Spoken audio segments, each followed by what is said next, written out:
The lamp is burning low upon my tabletop. The snow is softly falling. The air is still in the silence of my room. I hear your voice softly calling.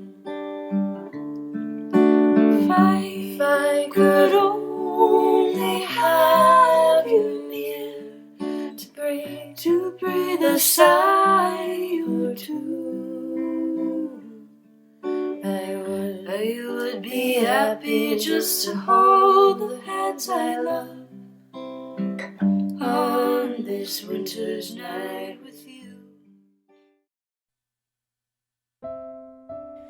Hello and welcome to Fiber Trek. My name is Sarah. Welcome. You are most welcome to my studio space here in the North Woods of Maine. This is the final episode in my Turning of the Year series, where I share with you the crafts, the celebrations, and festivities that myself and my family engage in over the holiday season. On this edition, there is weaving, some art, knitting, and a little bit of baking. If you are a patron of this podcast or have donated through coffee, a deep, heartfelt thank you. The financial contributions are exceptionally encouraging, and I am deeply appreciative. Whether you're a returning viewer or brand new, thank you so much for joining me and investing your time, insight, and comments into this project. I'm so glad you're here. Let's catch up.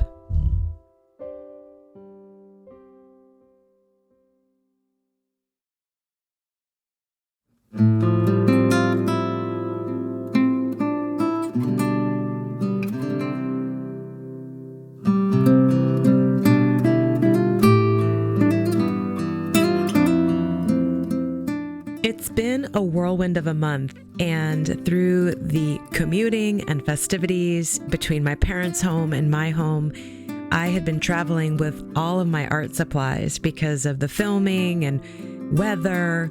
So when I got home after the holiday break, I really wanted to not only organize myself with the physical pieces, but also mentally. I do like to make lists. I like to look at big pictures. And so I took this as an opportunity to do that, a little bit of housekeeping for my brain, as well as gathering some inspiration for forthcoming projects. And I really wanted to revisit my library of books, and it spanned the gamut from quilting to embroidery. I looked at some new books on making ink and an oldie but goodie on art prints. And so I thought this would be a really nice way to settle and get grounded for a little long winter's quote unquote nap at my house between the old year and the new year.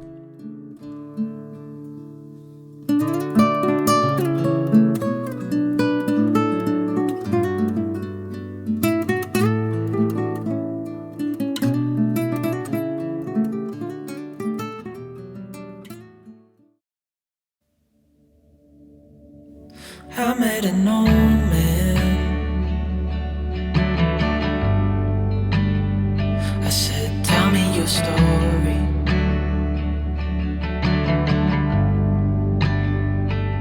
He took out an old pen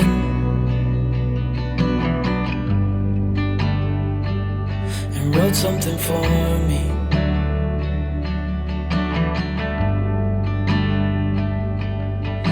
He kept walking on down the road, and I watched him disappear like smoke. And I thought I'd just seen a ghost. Then I looked down at what he wrote. It said, son, when you grow up you'll be fine. Now you've got questions on your mind. Life is gonna happen one way or the other, whether you like it or not. Stop looking for the answers and you'll find what you've got. as part of this exercise to get grounded and settle into my creative space, I wanted to go through materials and through a creative process with minimal decision making.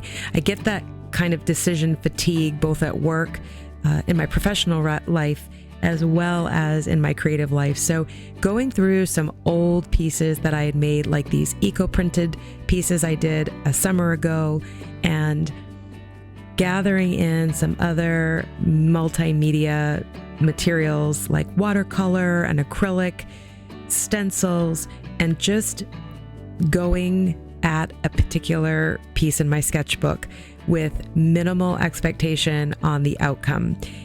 So I didn't really care how this looked in the end. I just wanted to go through some motions and see kind of what surfaced of interest.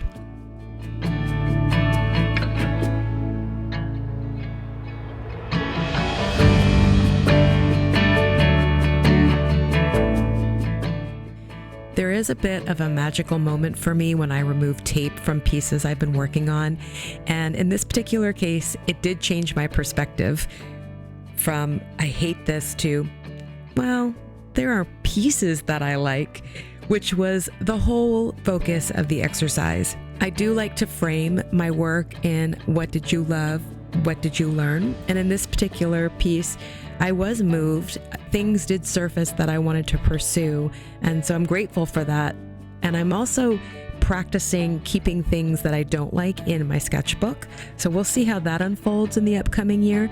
But overall, I felt like this exercise was really helpful in moving me forward creatively.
I've been dabbling in weaving for a long time, and I am not an expert. And as I always say, with anything I introduce here, or actually any of the skills or projects that I embark on, I really hope that the discussion is seen as an invitation and not instructional, because it is not meant to be. I really enjoy building skill, curiosity, discovery, tools, traditions, and connecting to something greater than myself through making that spans, thousands of years. And so when I thought about what I wanted to get done while I was home for an extended period, I really wanted to see where I was in my weaving projects, my smaller weaving projects. Now the floor loom has recently been warped. We've been weaving on it. It does need a little TLC from Rob, I think, because we've been running the wood heat, and then it's been warm out, and so it's kind of loosened up, and I need Rob to go through and tighten things. But that's kind of all set. I know where it is. I know what I need to do. But there's a few other kind of weaving endeavors that I had started on a long time ago that have been sitting. I've been thinking about them, but I haven't done anything. I haven't taken the initiative to figure out where I am in the pattern or where I am in the process. And so I wanted to do that.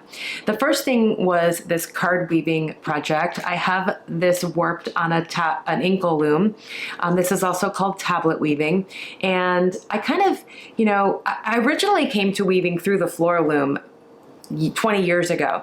We received the floor loom as a donation at a farm where I developed programming and ran classes.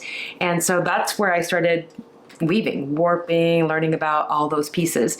And when I moved up north and relocated with my husband, I got a rigid heddle loom. It felt a little bit more approachable in the smaller space that we lived in. And primarily, I think as I've mentioned, Rob did a lot of weaving on the rigid heddle and the floor loom when it was warped. And I decided I wanted to try card weaving. It has kind of that historical overtone of a time that I'm very interested in. It is accessible with minimal inputs. You can do it and get patterns without having to really change a lot of the overall warp and weft. Well, I say that, but it doesn't seem as intimidating as learning to read a draft on a larger loom. And so anyway, for a number of reasons, I wanted to give it a try, and I went ahead and purchased. Now, that being said, when I got the floor loom 20 years ago, I had tried card weaving. So I had tried that, played around with it and experimented. But I wanted to get there again, and I wanted to be a little bit more diligent about it. And I think one of my main reasons, so long ago, right? My main reasons was to weave some of my own ribbon for bag making. I was making some marshmas, and I thought this would be beautiful trim. So I think it was trying to help complete this process of making a number of items that went into a larger item like a bag or etc. So I picked up this Inkle loom and cards. I picked them up at Halcyon. I started off with this book, Card Weaving by Candace Crockett. This is kind of available in print classic.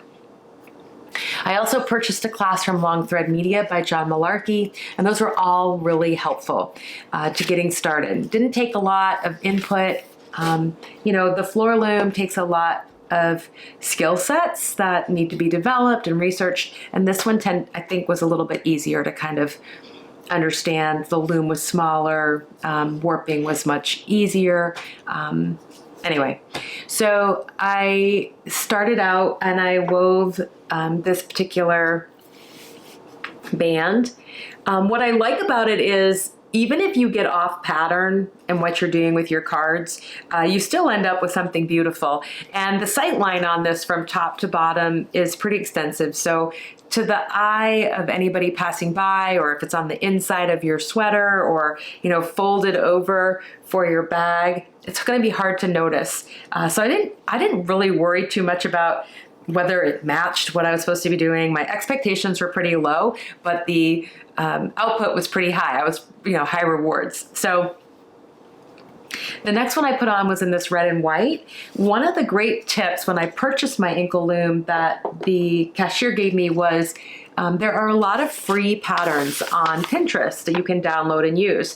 And it gives you the draft and the threading for your cards, and then it also gives you the picks for each row, so you can attain this particular pattern. Now, I don't have a lot of background knowledge in card weaving. I don't understand always how it works. I have aspirations. I did pick up the Techniques of Tablet Weaving by Peter Collingford. This is an intense, lovely, look at different patterning you can achieve, how it all works, what you're twisting, what's being brought forward.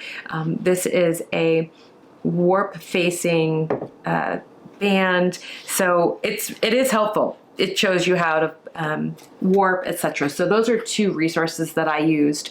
I could probably do a little bit more in depth into this, like how to fix mistakes. What exactly are you doing?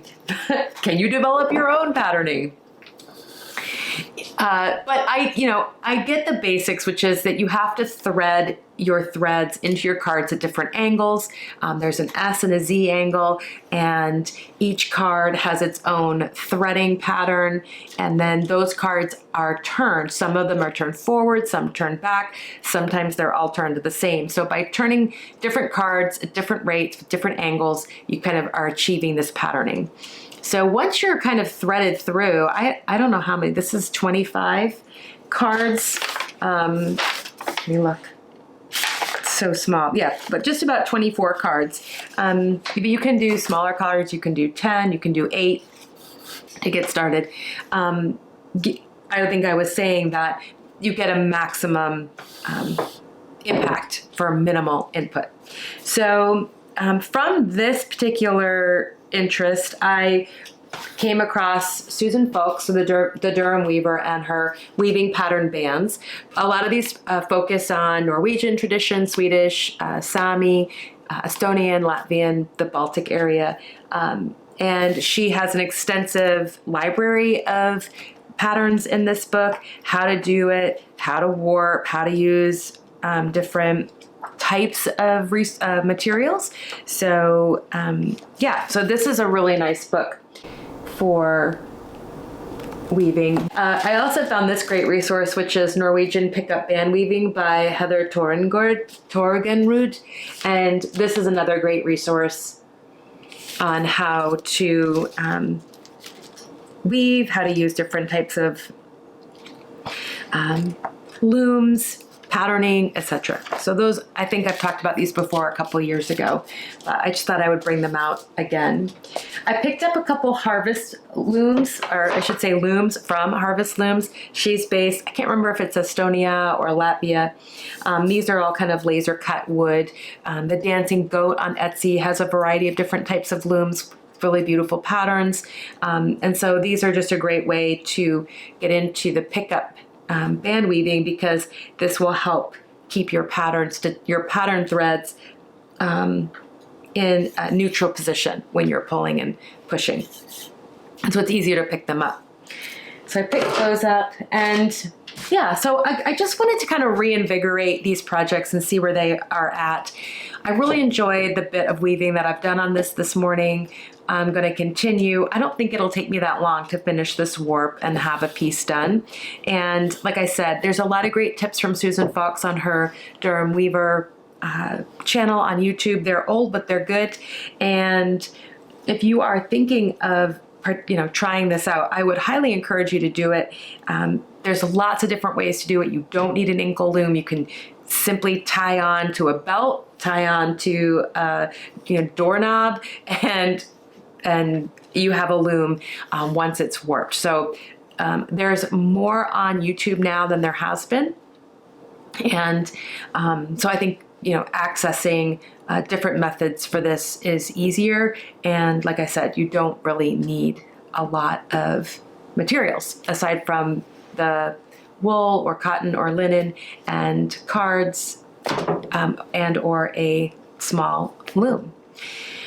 We'll see what the rest of the day holds for me, but in the meantime, I'm feeling really good about kind of taking stock of these particular projects. I have noticed that variety is the spice of life as far as I'm concerned. I like having lots of different things.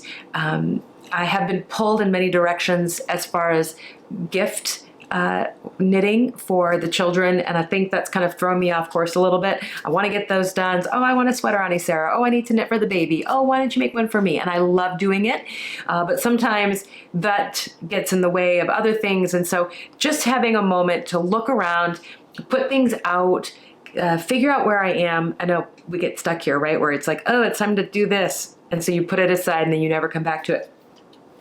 So making some time to do that and reset. Also to warp a pickup band for my backstrap loom. That's much more portable than some of these other things, and the commuting life is always a piece of this conversation. So how can I create more efficiency with what I bring, what I do, and that's been a little bit of a theme for me as I'm kind of steady here at home and looking and thinking about how things are going to ramp up in the next year. Right, so onward and upward. We'll see what's next on my list today. But I hope that this has given you a little insight into maybe another skill or piqued some curiosity around something you could try. We'll see what's going on next.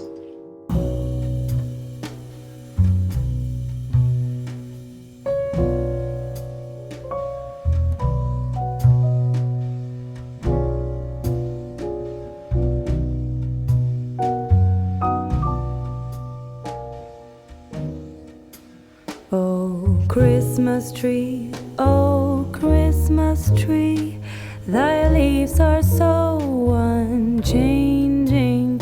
Oh Christmas tree, Thy leaves are so unchanging, not only green when summer's here, but also when it's cold and drear. Oh, Christmas tree, oh, Christmas tree, thy leaves are so unchanging.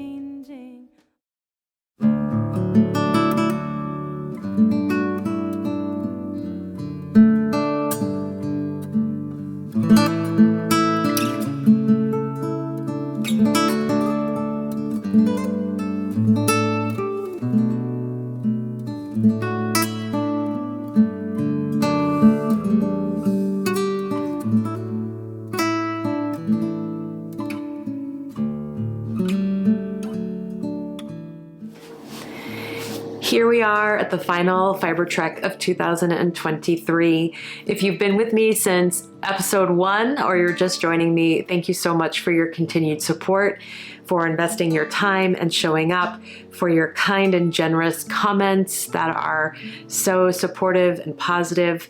It is not a small task to create films and vlogs and document and edit and capture. And I am deeply grateful for all of the support that is shown to this channel. Thank you so much, and to this creative project. If you're a financial contributor, a deep heartfelt thank you. I am so encouraged and humbled to be compensated financially for this work, this endeavor. I do it out of joy and interest and curiosity, but it's nice to have some value attached to that. So thank you so much if you are a patron or contribute through coffee. I did work on my niece's sweater. This is the Wilmaxbarn by Lincoln Newman. I'm using Knitting for Olive. And I am working in hazelnut as the main color and brown bear as the contrast and marzipan as the light contrast. This pattern is written bottom up and I'm re-engineering it top down. And I've used a couple different patterns to kind of pull some of the numbers together. So I am leaning heavily into Tin Can Knits. I think their Dog Star pattern, which I've knit before for both of the children. And I also used some online blog about adding short rows from Barocco. So before I split for the sleeves, I added just about an inch of short rows in the back to raise up the neck a little bit. And that really wasn't an option for me at the neckline because goes right into the pattern there. So I did that, and now I'm just working on the body. I'm knitting this on a US 6. I'm feeling that right now. Ooh, I think I dropped a stitch. Nope, I guess not. I'm kind of feeling that right now because I knit my nephew's Icelandic sweater in Alafas Lopi on a 10.5 US. And so I was like, ding dong, done. This isn't really quite going the same way. So I'll continue to work on that. I am making it a priority to get it off the needles, so I can put my attention back onto some old projects. But yeah, so that's going along, and I think she has had a chance to try it on. It's going to fit, and she loves it, so that is even better. She likes the way it feels, the tactile piece, and she absolutely loves the way the colors are working together for the pattern. So this is going to be a win, and I just need to get it done. Like most things. The other piece that I did really I kind of gravitated more towards these past couple weeks versus some of the knitting is getting some of my crochet done. Again, I think when I originally talked about knitting these, crocheting these squares, I was very satisfied by the fact that I could finish one or two very quickly, and you'd have that kind of completion, and you got to work with a little bit of color, and you got to work with some, all of these are scrap yarns, so all of them have that kind of soulful stash connection.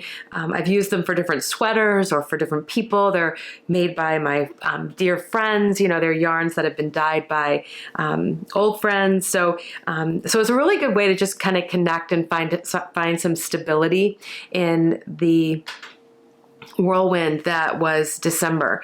And so I got quite a few of these done. I'm working on these kind of dark squares and I have also a light gray outer. So on the blanket, I'm doing a row of light gray, a row of the darker charcoal. And so I'm doing 10 per row, and I'm going to do 10 rows. So I need 100. I just need a couple more squares to complete this one row, and then I'll attach it. I'm using the continuous method to attach these, and I can't remember the name of thread paint. Oh dear. I'll try to make a little note down below of the YouTube channel that I used for the explanation. It was really helpful for a novice like me, and I definitely am a novice crocheter. The big news for January and the end of December is that I am going to cast on for my Yell. This is a cardigan by Marie Wallin. It's from her book Shetland, and you may remember if you've been with me for a while, but I wanted to recolor this into more of warmer tones like browns and, you know, burnt oranges and burnt umbers and ochres. And I kind of used perfume as a way to create some boundaries around the color choices, because there were so many. I'm using Spindrift. And so I kind of had gone through this whole profile of color and scent and feeling, and I ended up purchasing a variety of different contrast colors. But the main color is going to be a muscat and isket, and it's a kind of a deep brown and a light oatmeal-y beige. So these will be the two main colors. And I went ahead and swatched for the beginning of the color work chart. And I am not going to re-engineer this. All of the other Marie Wallins I re-engineered from the top down. I'm not doing that. This is a steeked pattern, so it's knit in the round. You steek up the front and you steek the armholes. And I've had 3 good friends go before me on this pattern, so I'm going to really be hoping that they'll be sharing and imparting all of their wisdom. The first of which is that I am going to amend the hemline. I'm going to do a seed stitch and a rather wide hem so that it doesn't curl, and it's got a little bit of kind of structure to it at the bottom. And then the first round of color work, I'm going to be using these 4 colors. So this is yellow ochre and isket and wren and ruby. So hers are done in cooler tones, like in blue and gray and moss, and then I think sunset, so kind of pinky green, gray, but I wanted to kind of warm it up. So I did, when I was looking at the pattern, I did try to create similar values. So, you know, as this is a medium, this is a light, this is a kind of deep and jewelly. So I wanted to kind of look at the hues and the tones to make sure that those all kind of aligned. But ultimately, I did lean into Marie Wallin's genius of what she used, and then I just tried to kind of mirror that in colors that I liked, that I thought went together. So we'll see how that goes. Some of what I'm going to put into the sweater will look very similar, will be in the same color family as to what she chose, but ultimately I just want the overall sweater to feel warmer with the browns and creams and, you know, kind of earthy tones of the yellows and oranges and nutmeggies and spice. So yes, I did put my perfume on, and you know, when I was picking out my colors, so it was a whole sensory experience. So that's kind of what's been happening here.